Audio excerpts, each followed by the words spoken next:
What is up, guys? This is the Awesemo.com night shift.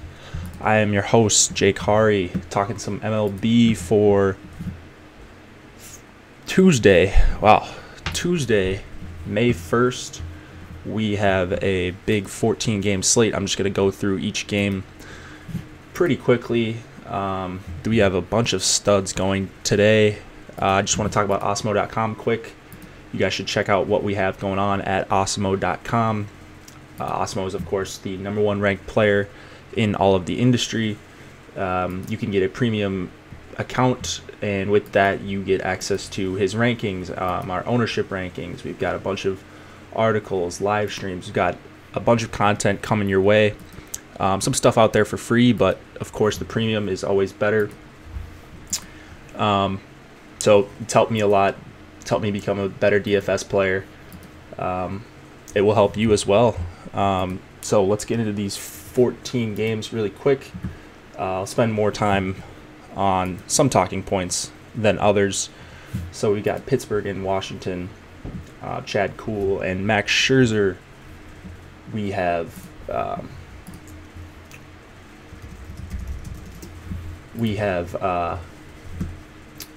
so Kuhl, I'm not really looking to play right now. He's 5,600 on DK, but I just don't think I could do it against the Nationals. For Washington bats, I think I'm just going with Bryce Harper at this point. I don't really see a ton that I love. Scherzer, anytime he goes, he's 12-7 on DK. You can pretty much start him. He's going to see a handful of Pirates lefties, but his strikeout stuff is really so good that it doesn't really matter the matchup too much with him, with probably a couple exceptions, but I don't think Pittsburgh is one of them. He's got a 36% K rate against lefties this year. He's third in whiffs per swing overall. There are quite a few studs to choose from with Kershaw, and you got Archer on the slate, and Noah Syndergaard, and Chris Sale, so it's really a matter of preference. I don't have a huge preference right now, although one of these top studs is priced much lower than the others on DK at least. So Scherzer, awesome play. Not looking to target against him, of course. I think that's a little bit too cute on a 14-game slate. Tampa Bay and Detroit, we've got Chris Archer and Matt Boyd going. Lefties are hitting Archer pretty hard, so I'm not really into him here that much. $9,200 isn't a bad price tag, under 4 implied total for Detroit. So there are things to like about Archer. Obviously, he could go out and strike out a bunch of these righties. I don't think that's out of the question at all, but I think he's in sort of an awkward price range where if you're paying up for one of these top dollar studs, it's going to be hard to fit in Archer and then any bats. Let's look at Matt Boyd, although I'm not really messing around with Boyd too much. Just hasn't done a bunch to impress me, so I'm just going to skip over him, talk about some Rays bats. I think you can target the righties against Matt Boyd, specifically CJ Cron, Daniel Robertson, and who's the last one I had on there? Wilson Ramos. So Cron and Robertson are both over 50% hard contact against lefties this year, which is pretty crazy. Did not expect to see that when I looked on Fangraphs, but that is the case. So those are two guys I like, two guys you can target against a lefty like Matt Boyd. Milwaukee and Cincinnati. Chase Anderson has not missed the bats this year that I would like to see out of him. Some of the stuff we saw last year, a 7K price tag is where I'm comfortable playing him, but I don't really think I'm comfortable playing him in this spot, in this park. Cincinnati's been pretty hot lately, and I think that they have some guys that could give Anderson trouble from both sides of the plate. So Joey Votto, Scooter Gennett if he's in the lineup, Eugenio Suarez for 4,500, Adam Duvall for 3,700. I do like that middle of the Reds order a little bit, especially if Scott Schebler's in the lineup too. That'd be a really nice play. Homer Bailey on the other side, he's getting pounded by righties, 57% hard contact against them, and then he's not really striking out any of the lefties. K percentage around 10, which is of course very bad, and if you're not going to miss bats, those are the kind of guys I want to target against, and these Milwaukee bats should give Bailey a ton of problems. Milwaukee, one of my top stacks for this slate, just looking ahead.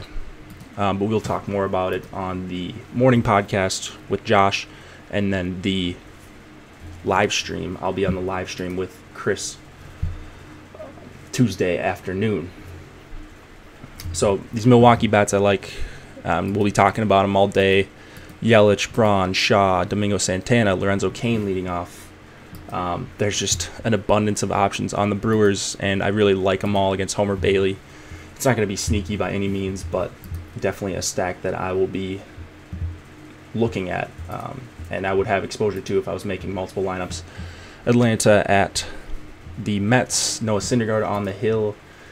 Just an elite pitcher that's going up against a team that we're not really scared of in the Atlanta Braves. We've seen really good right-handers dominate them, and I think we probably see that again here. Syndergaard's only priced at 10.8K, which I'm a little confused about. So I do like Syndergaard quite a bit. It's not just a price thing. I mean, you do need a lot of him out of 10.8K, but he could certainly get you a really good performance here. I expect him to pitch really well against these Braves bats. Outside of Freddie Freeman, maybe Ozzie Albies, there aren't really any guys that I'm scared of for Syndergaard's sake. Swinging strikes look great. Whiffs look great. Just one of my favorite pitchers on the night. It's just going to be a matter of whether you can get up to a Chris Sale, who I'll talk about next. On the other side, it's Sean Newcomb. I'm not looking to play him, but not really looking to target against him heavily. Asdrubal Cabrera would be the one hitter that I have interest in. If you want a mini stack with Todd Frazier, I understand that, but neither of their prices are really sticking out to me on DraftKings, so I get it if you just sort of want to go Syndergaard and then be done with this game. That's sort of where I'm at right now. KC and Boston, Jake Junis versus Chris Sale. Let's talk about Sale here. It's an awesome spot. Despite what the Royals did to Eduardo Rodriguez, the numbers say they're not very good against lefties. They're top 10 in K percentage against them. Sale has been great against both hands, not giving up a lot of hard hits. He's really just a great play here. You don't really need me to tell you that Chris Sale is a great play. If you just look at Vegas, he's almost a minus 300 favorite right now, and he probably will get over minus 300 as the day goes on. He's one of the best pitchers in the MLB, and he could certainly ruin a slate even at 12.4K. He's one of those guys that could get you 45 points, and if you don't have him, you're not cashing because he's going to be heavily owned, even with Noah Syndergaard and Clayton Kershaw and Verlander on the slate. So it's just really going to be choose your stud or choose two you could get in there somehow if there are some cheap enough bats, but I'm not really seeing a ton of cheap bats that I'm in love with. So it's going to be hard for me. I'll probably just have to pick one of these studs and then maybe pay down for another pitcher. On the other side, it's Jake Junis. He's got a 23% K rate against righties this year, but as we know, Boston has been mashing righties. If Mookie Betts is out again, then that's a little bit of a downgrade. But, I mean, still, these Red Sox can mash pretty much anyone. They're so deep. JD Martinez, Hanley Ramirez, Andrew Benintendi, Xander Bogaerts, Devers. It's just a really deep lineup. I don't want to target pitching against Boston, so no Junis for me. And a bunch of the Boston bats, specifically, I think JD Martinez makes for a really, really good play, someone that I'm interested in using even in a one lineup scenario. Philadelphia and Miami.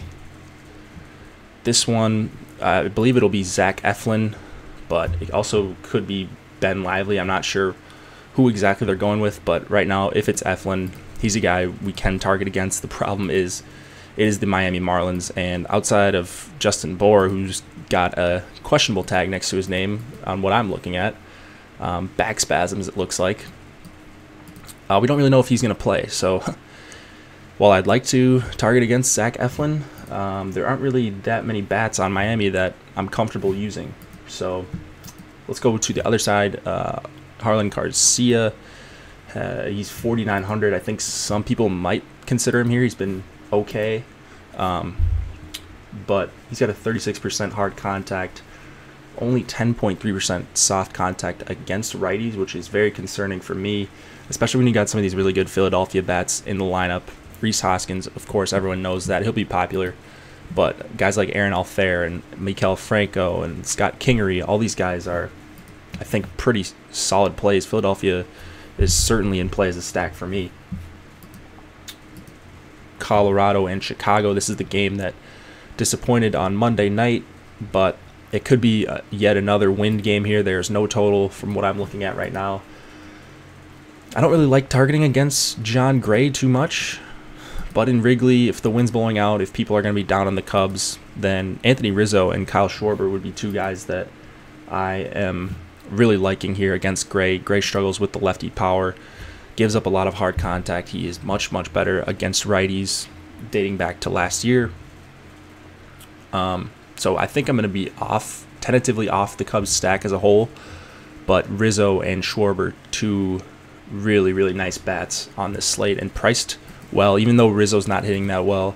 4,100 for him, 4,400 for Schwarber, two guys that definitely come up near the top of my list.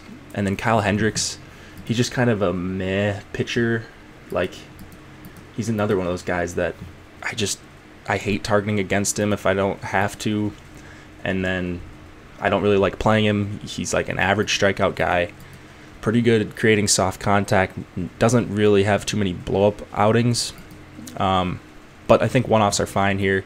Obviously, this game's a little different if there's wind blowing out with the ownership aspect, but I'm just going to treat it right now like it's a pretty normal Wrigley game. So Charlie Blackmon, David Dahl, and then maybe Geraldo Parra or Nolan Arenado, but I don't really want to stack against Kyle Hendricks. Let's go to the next game. This game will probably be talked about more when we find out what the wind is going to be like. Toronto and Minnesota. No interest in Estrada. Kyle Gibson, on the other hand, he's 13th in whiffs per swing this year, almost a 30% K rate against righties, 17.7 and 19% swinging strike rates over his last two starts, which I was appalled to see. But the 30% strikeouts against righties, man, that is pretty crazy. And I wouldn't think too much of it if it wasn't for that swinging strike rate and the whiffs per swing. So I think what Gibson's been doing is pretty real, and 6,500. The weather is a lot nicer here in Minneapolis, but man, I could certainly see him striking out some of these guys for Toronto. Teoscar is going to strike out a ton. Russell Martin's going to strike out a bunch. Morales will strike out. Gurriel will. Aledmus Diaz. These guys can all strike out. I'm not particularly scared of anyone besides Smoke and Granderson. So I think Gibson could handle this lineup, and yeah, it's not the best total for Toronto, but yeah, right now Gibson's one of the cheapies, one of the few cheapies that I like.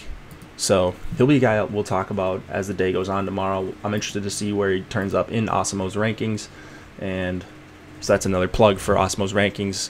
Get your premium membership because you get access to his rankings and the ownership projections and all that good stuff that really helps for tournaments. So yeah, I'm interested to see what we do here with Gibson, because I kind of want to use him if I can't fit in two of the expensive pitchers.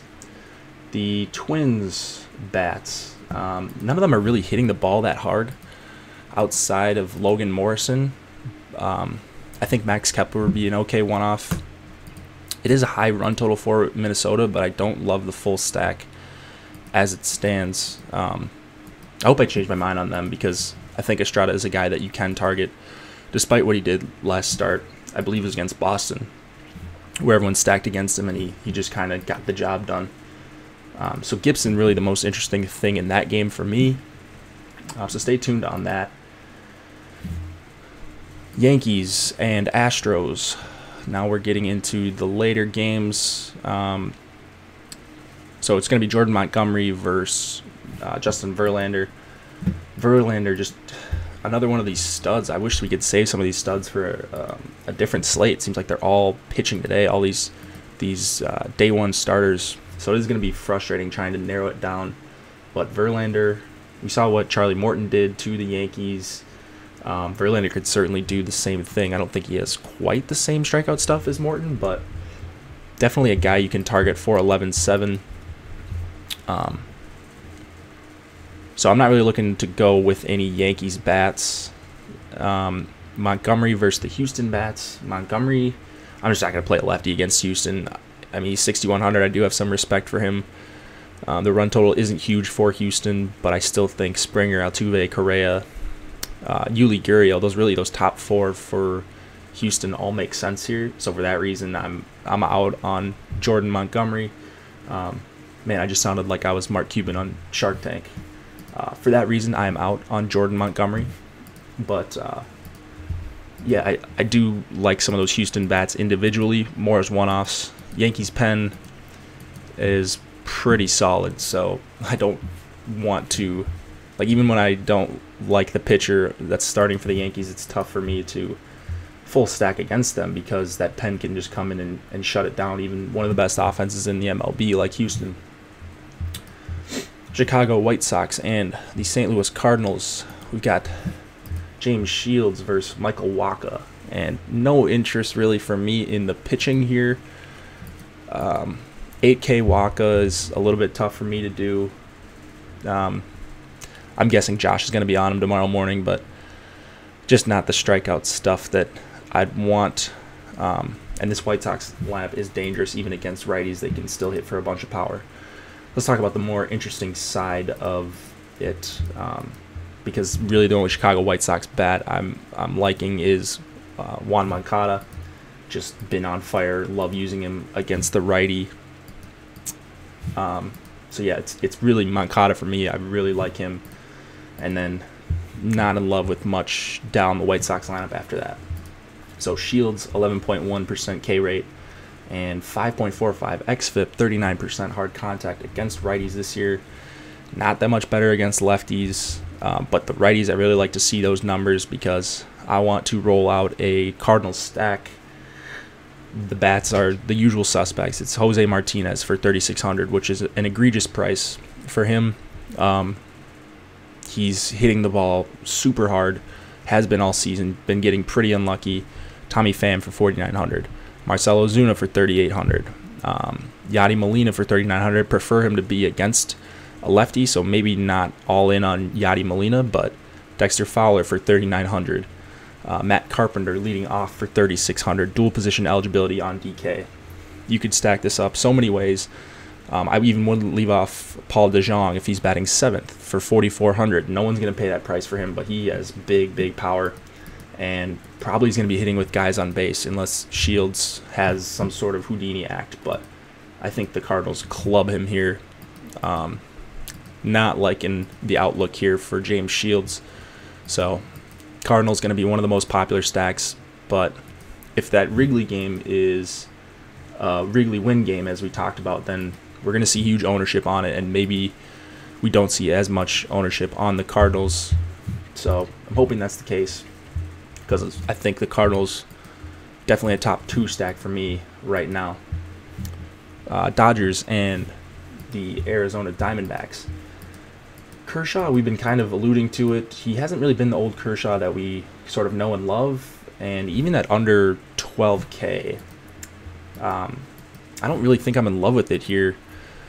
You know, I'm not super scared of the Diamondbacks individually. I think he pitches fine here. He probably has a pretty good outing, but only 12% swinging strikes is a little bit concerning for Kershaw when you're paying this price. He's 52nd in whiffs per swing, which I'd like to see him way up in like the top 10 or 20 if I'm going to be paying this price, but he's not, so I don't really think I'm going to, like, I can't see myself playing Kershaw when I can play Noah Syndergaard for $1,100 cheaper. So, like, I certainly don't want to target any Arizona bats. And then on the other side, Matt Cook for $5,200. Not going there. This guy, I don't think he's really any good. And I'll just leave it at that. But the Dodgers bats I like are Bellinger, Grandal. Those are the 2 main guys. Chase Utley probably going to start playing more because Corey Seager is out, I think, for the season. I saw he was going to have surgery. I don't know if it was Tommy John or what. But I didn't even know pitchers couldn't get, or non-pitchers had Tommy John surgery. So maybe it is Tommy John surgery. All right, I just did a quick Google search. It is Tommy John surgery, so my eyes weren't lying to me. But either way, that opens up some value on the Dodgers if you want to go to this stack. Despite the humidor, it is still probably going to play like a hitter's park. Chase Field is. So I have no problem going to some of these lefties, especially Grandal and Bellinger. Those are my two favorites. Chris Taylor leading off is always the guy I'm looking at for under 4K. So let's move it on to the next game. And we've got one of my other favorite stacks here. Alex Cobb is one of the worst starting pitchers in the majors, but the stuff that I'm looking at, and so that means one of the best to stack against for DFS, in my opinion. If you just look at the game logs, 2 out of 3 starts, he hasn't struck out a batter. He's top 5 in average exit velocity against righties. He's top 20 in that same category against lefties. I think the Angels light him up here. Literally all of the righties are going to be on my radar. Mike Trout, of course, 5,800.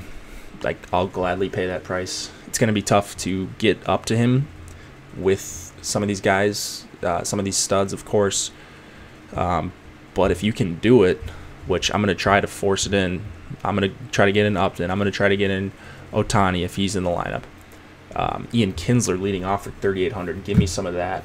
Like, I'm all over the Angels here. People have been playing Alex Cobb this year. I don't see what they're seeing. So I love the Angels stack here. Up there with the Cardinals is one of my favorites. On the other side, Nick Tropiano. I like his price here for sure, 6,400. I don't know if I prefer him or Gibson, but Tropiano could be a guy that I go to as sort of my cheap SP2. $6,400, and Baltimore is definitely a team that I want to target pitching against, especially a guy that's shown he can miss a fair amount of bats like Tropiano can. So I'm going to be off the Orioles bats. Let's go to Oakland and Seattle. Andrew Triggs versus Felix Hernandez.